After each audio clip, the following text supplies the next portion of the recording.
Okay, I'm going to run you through all my motorcycle touring kit. It's just a very basic walkthrough of how I pack for. This is for a 2,000-mile trip around Europe, up into the Alps. We're camping for I think 7 nights and in hotels for 3 or 4.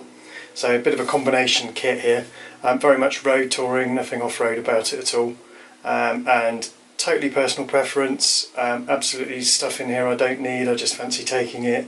But you know, it might help somebody, and I enjoy making these kind of videos, and we enjoy the touring, and we've had plenty of practice now. Probably done about 30 or 40,000 miles on various different trips or other.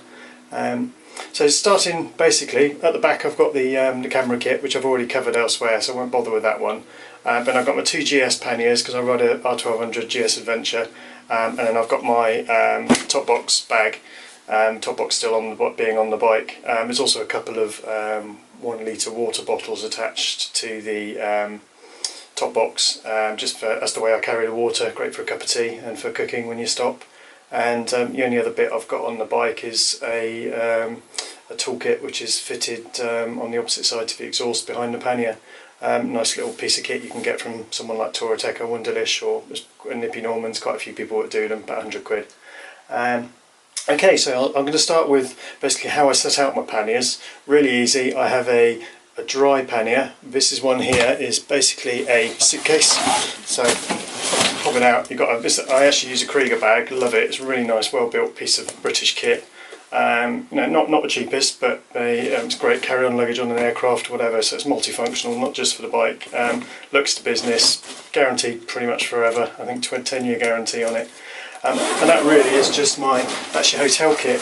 So it's my clothes, it's my wash bag, a little Bluetooth speaker for fun, power kits, sewing kit, slide my laptop in there, and I'm good to go. That's basically my living kit, my day-to-day living. Key thing with that one is that's a dry pannier, so that will always have stuff in it that's dry. Not going to put my wet towel in there from washing. I'll stick that somewhere else, dry it on the bike, whatever. Documents go in there. Haven't put them in yet, so don't go for another 3 days. Okay, moving on to, and I suppose I call this the wet pannier, because anything in here, doesn't matter if it gets a bit damp and soggy. The main reason you'll see in a little bit. So that is my towel, because basically you're just sort of wiping off really when you're on the road. Quick wipe down after a shower, etc. Keep my shoes in there. Got my camp shoes in there, just to again, it's not a waterproof bag, but these things don't matter if they get a little bit damp on the road. I'm not going into Arctic temperatures. We're heading into the Alps. It's going to be hopefully 20 to 30 degrees, so a little bit of dampness in the shoes isn't really a bother. This thing's brilliant. That's my Helinox outdoor chair. Lovely, just pure luxury. Don't need it. Could just as easily take a pannier off and sit on top of it. So like I say, this is not ultralight super touring kit. There's quite a lot of luxury in here as well. So this Helinox is a lovely little piece of kit. They do 2 variants actually. I've got both. The other one is, actually I've got it here. The other one is slightly smaller, because it's the ground chair, so it does pack down lightly. I prefer this one. It's got legs, you sit a bit higher, you can lean back in it, you don't topple off when you've had a couple of beers. So it's just a nicer piece of kit for me. It's worth that extra bit of size. Baby wipes, use them for everything. Don't go there, but they're always useful. This is Dave's idea, he got me into these. A selfie stick, probably won't use it, but there are a couple of occasions where it's nice to film from high. Don't tend to need it in my photography kit. This is more for the campsite in the evening, so I'll pop it in there. Again, pure luxury. It's just an umbrella, but great for keeping the sun off you when you're camping, great for keeping the rain off you when you're walking to the toilets and it's hammering down in a thunderstorm. I know the bike kit's waterproof, I know you can put your helmet on, it's luxury. A mug, useful, stuff with some hot chocolates, nice and easy for a quick stop. That's my cooking kit. What you got there is a Primus ETA pot and a gas cylinder.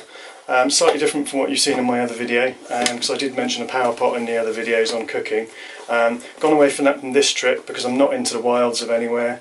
It doesn't actually add that much power to whatever you're trying to charge, and this thing boils 3 times quicker, and it's a nice little light piece of kit. That is sort of, it's actually again a bit of a gimmick, but rather than take a mallet, I've got basically it's a hammer and an axe all in one, and a little multi-tool as well. It's just it packs smaller than a mallet and it's more useful than a mallet. But don't forget a mallet and don't forget rod bags, pretty essential. That's my food for the trip. Quickly open it up. There's not really a great deal need to take a great deal of food.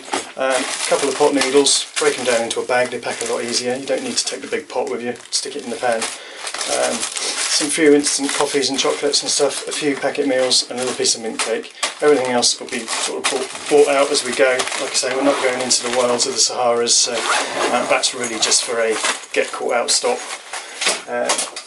Citronella candle. Mozzies are everywhere in the world, so anything you can do to keep them off is nice. It's just really for when we're sat around the campfire in the evening. Then that's my sort of bits and pieces box.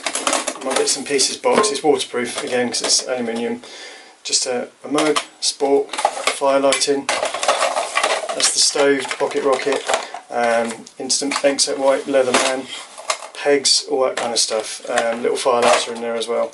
That's just really, I suppose, the cooking kit, the bits and pieces kit for when I'm actually stopping in the evening or out the sides. And then right in the bottom, you've got the tent, you've got the MSR, so drop it nice and easy. That's when it's a wet pannier because it will get wet. Simple as that. The only other one, this is my top box bag.